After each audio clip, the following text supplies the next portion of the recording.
お願いします。Stand up. Spread out.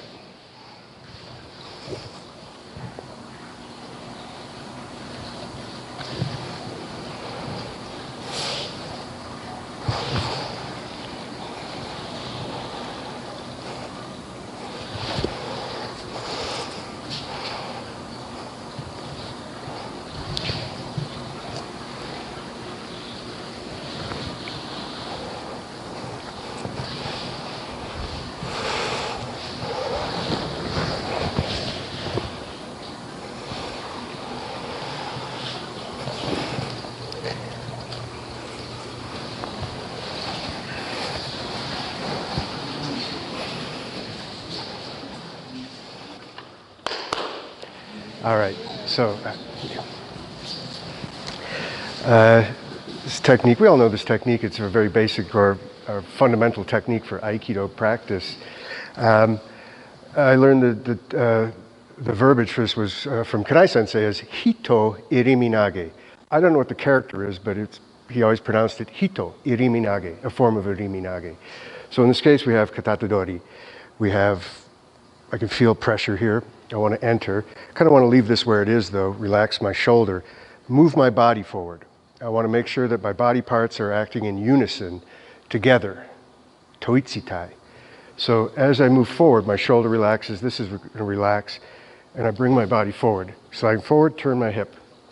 Now, at this point, to begin the technique, I'm actually going to elevate my elbow and then bring this over to finish the technique. So it appears when you enter as almost like I want to go like this. So I enter, elbow comes up. I don't want to bring this over here yet. We'll talk about that more later. Here, and as my hip turns, I want my elbow and my hip to track together. I don't want to try to turn my hip and then bring my arm over.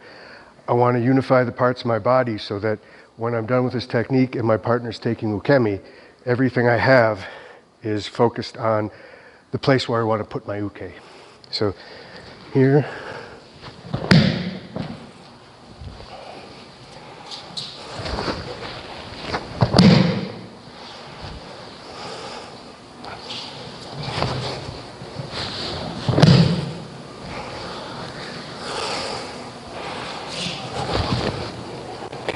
so my arm is safe in front of me. I don't have it out here. And then to start to take his balance, displacing the line from his head, my elbow is going to come up, and then this comes over.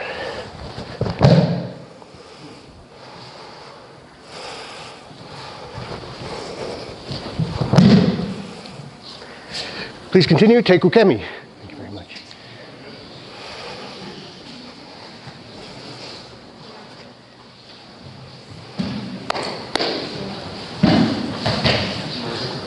So with this type of throw, if you want to practice it, generating a little more power, one thing is, and kind of the theme as it was described on the flyer for the seminar is TOITSUTAI, unified body. So the aspect I'm looking for is to use my body according to the skeletal and muscular structure that we all have within certain bounds, that I have my hips, spine, scapulae, arms, and legs. The backbone's connected to the hip bone's connected to the shoulder bone.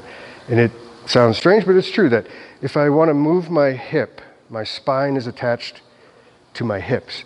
I can turn my hips, but keep facing my face forward. And I can move my hips, but my scapula don't really turn. So what I want to do is, as my hips turn, I want to make my movement begin from the center region of my body. So if I'm going to turn my hips or my pelvis, feet have to turn also. My spine is attached to my hips, so as I turn, I want to let my spine move with my hips so that my scapula move with my hips. So an outward manifestation is that your elbows and hip bone track each other. And if they're tracking each other, you know that you're getting good rotation from your hips, you're translating it up your spine to your scapulae, and then making it happen at the point of contact, generally with the hands. So we want to try to keep that together so that as you generate power from your hip and push, you can translate it to the point of contact. And in this case, I want to enter, take the balance. Now comes that rotation. So when I'm done, my hips, my head, my eyes, and my arms and shoulders are pointing at the spot that I threw my uke. Back foot it's not going to be straight forward, although generally I like that because that also means I've pushed through my calf muscle and generated force in the direction I want to throw my uke. If I have my foot out like this, that tells me there was more rotation left in the hip and more push that I could have maybe tapped into. Got some injuries that don't make it always that possible anymore. So enter, up, and down. Now, one thing that's been described to me is that to get full effect of a technique like this, is though I almost want to bring my arm down the side of my uke's head or neck, so that as I come up, as he goes down, So I'm also using power to the very end of the technique. I've got to be careful. I'm not here to hurt anybody, but that's one aspect of the technique. Now when I'm done, my uke's right there, and I'm focusing a lot of the rotation and power at the spot that I wanted my uke to fall. So we enter, turn, up, push at the end. Everything focusing on the point that I want my uke to fall. That is to say, I'm not going to... My uke fell over there.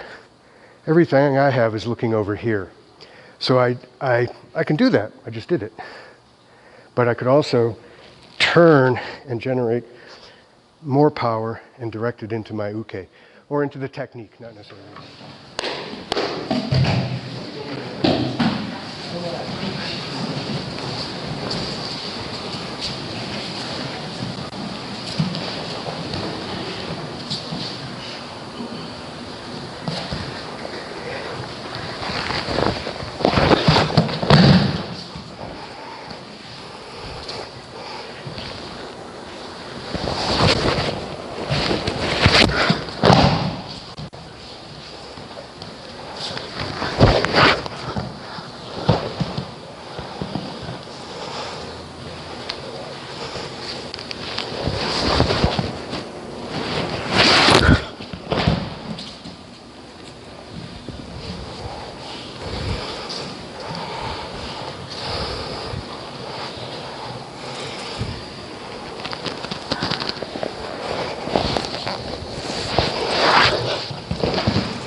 Want to enter. I don't want to do this. And stand in front of this pointy thing right here. So I'm going to enter past the line of his elbow here. And then bring his arm back. I want to bring my shoulder underneath the triceps here. Keep him nice and snug. Arm comes up. Throw.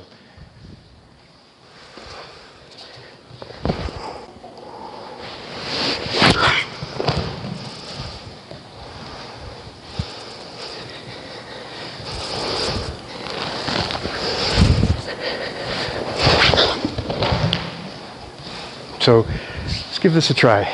Don't really have a name for it.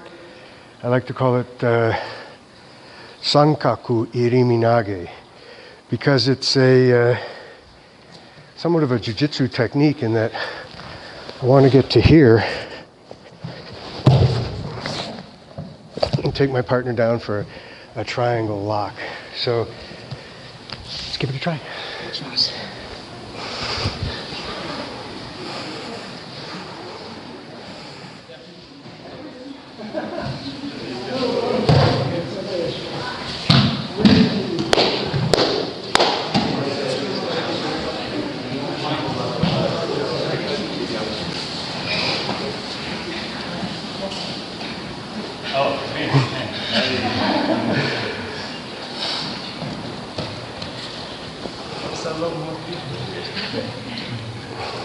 But I miss you.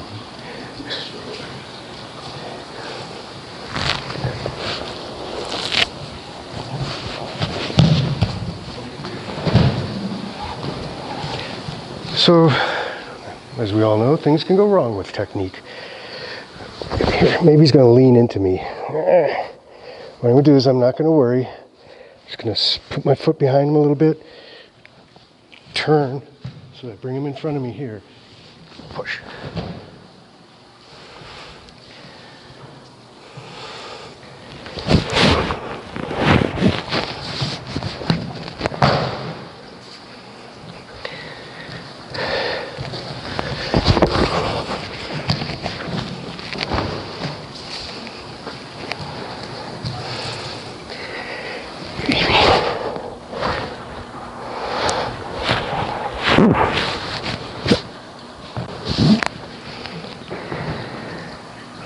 You can also, that's somewhat linear.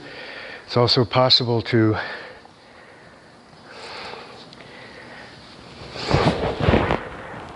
have tenkan this way. So it's easy to change the direction of this throw from linear to 90 degrees. But one thing here is, from this position, if I do this, start turning, this is what's going to happen. He's going to land on top, or he's going to run into me. So it's important to, okay, I'm going to have to change. I'm going to make a slight re-entry. Turn. As I keep turning, I'm not going to grab him. Musubi, friction. Bend his body in front of me. Center to center. Push. This is slow motion. Regular speed, that happens a little quicker. Once again, we're not done. Everything is pointing at the direction I threw him, and hopefully he should land out there a little bit, but directly in front of me, as opposed to me finishing here and him landing over there. Give us a try.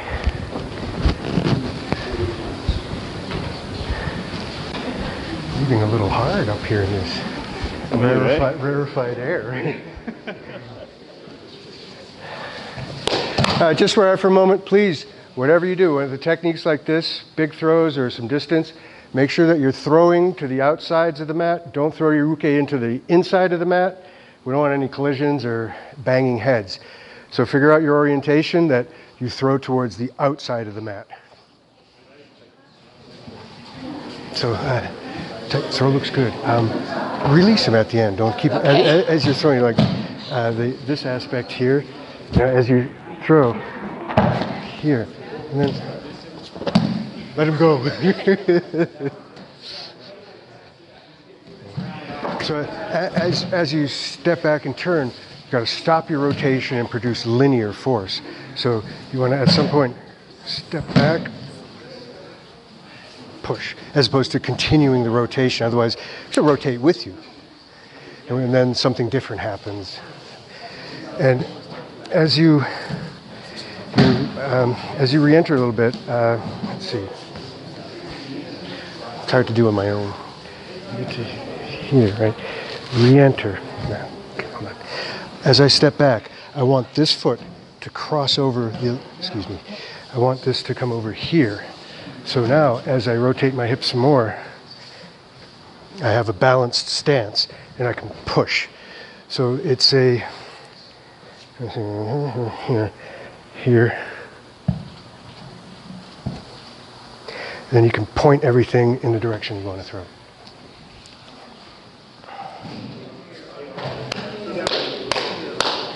All right, let's try something else. So,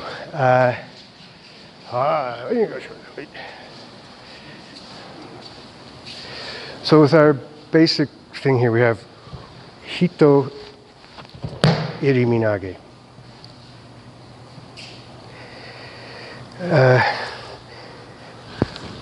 Hand comes up, palm is up. I want to change that a little bit as my hand comes up and out. Now my palm is pointing out. I'm going to take 2 steps back. I'm in this position. I'm going to go 1, 2, and kneel. Here.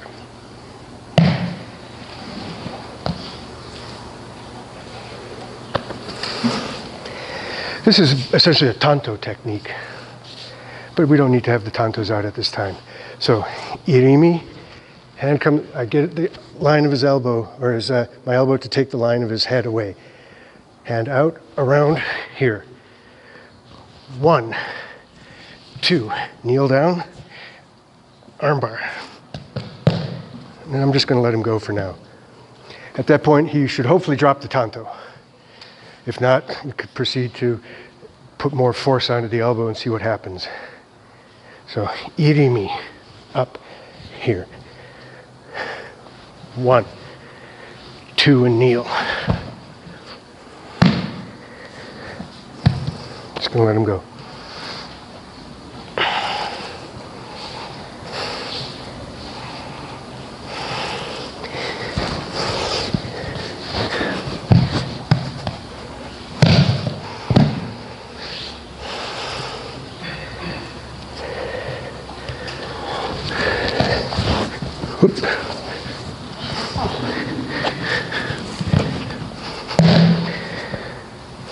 There's a few ways to do it.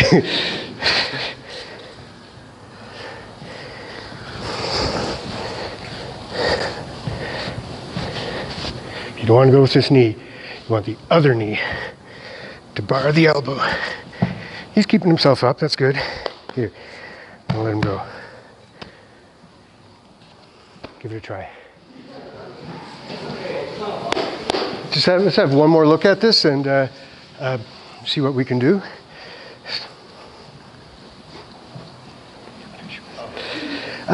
First of all, we have to be careful. We're manipulating the neck. So please be very careful with your partners. Ideally, this technique, very snug. You can still support your partner. Just be aware, with the limitations of your partner's neck and shoulders. Talk to them before you start practicing the technique. It's like, I don't know if I want to do that. So be sure that it's okay. So I'm going to enter. Here's first technique. So from there, I'm going to come in here. Still, I got him off balance. So now, instead of here, palm out, bring it around, take him. I got this foot forward. I'm going to go 1 step back, bring him with me. Wrong knee forward. 1 more step back and kneel. Now I'm not going to let him sort of slough off to the side there. I'm bringing him up here. And I can let him go. So my uke's got some good weight, so you have to have good posture. So here. There, he almost fell over. That's okay. I want to keep him with me. 1, 2, and kneel. Go. Now, come back up if you can a little bit. Here. I have him here. As I let him go down,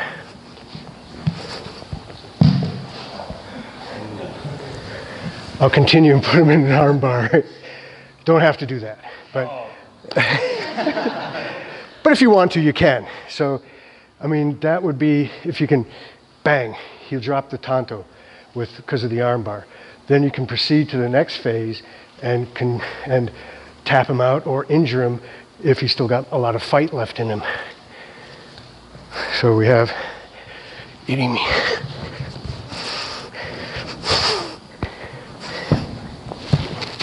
Sometimes your foot might get stuck. Okay.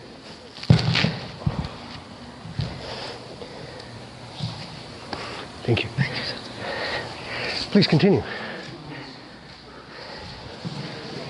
So that in fact is a tanto dori technique. I just decided to do it without the tanto, just because once you got something in your hand, and it provides distraction. If you've never seen this technique before, you kind of just want to get the tai sabaki, how to use your body correctly first. Then you can introduce the tanto and work on it from there. But you get to that spot where you're choking your partner here, and they drop the knife, and you're like, well, now what the heck do I do? I mean, I got this angry person here, they've dropped the knife, but I'm like, no, what am I gonna do? So if you want, then you can turn it into an arm bar, and who knows after that. We're practicing in a dojo, no, we're not practicing on the street. So then you can just take it to a nice arm bar and call it a tap out. Okay. I'm gonna ask Victor, so playing off of that opening, like this. So I have my entry, I come to here. Now, what I'm going to do is, I'm going to re-enter to the front. What I'm going to do is push this arm down as I slide forward. So I get to here. Now what I'm going to do is I'm going to start rotating. I'm going to release this and this at the same time. And make a neck throw, irimi-nage. Once again, we're manipulating the neck. Be careful. At the end of the throw, release. Don't tighten, don't hold on. You could do something bad to the cervical vertebrae, so you don't want to do that. So you enter here, and then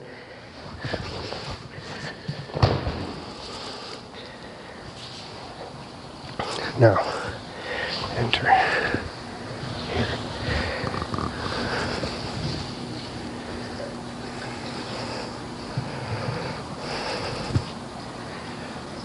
That way.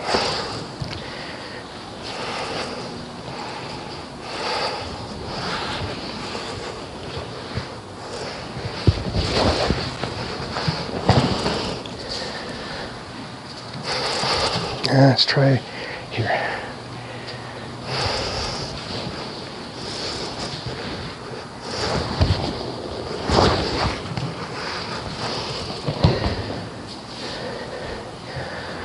Try it one more time.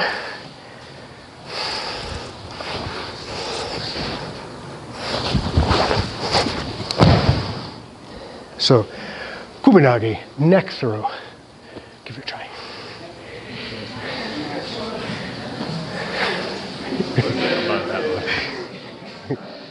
That's stepping back and kneeling. Just one component of this, to affect the throw. It's a half a tenkan. It's a 270-degree rotation. Half a tenkan, keep the hip turning, put the knee on the ground. So it's not a full tenkan. A full tenkan is here. This is only a half a tenkan in that I'm going to go here and kneel. So it's a 270 rotation. So here. At this point, I'm behind him. This is a form of irimi-nage. I should be in shikaku. I am here. I want to be over there. So as I push this down to start rotating his body, I make irimi again, here. Then this releases, and now comes that half tenkan kneel.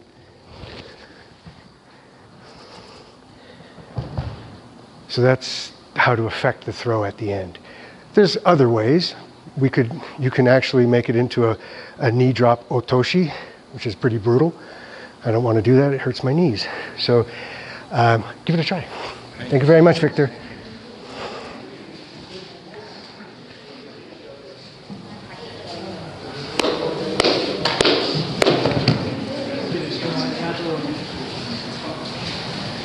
All right.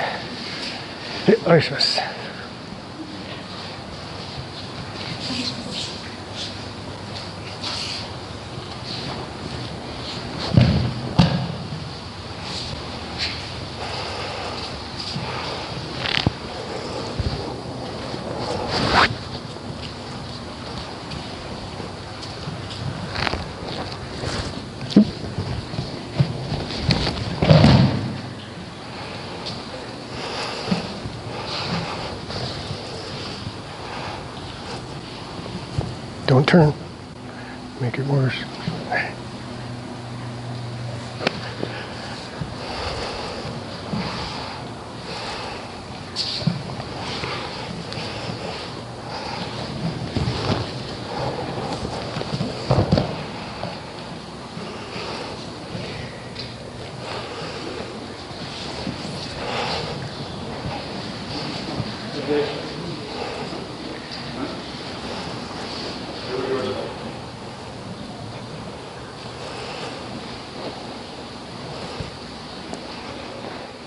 Hey, thank you very much for practice.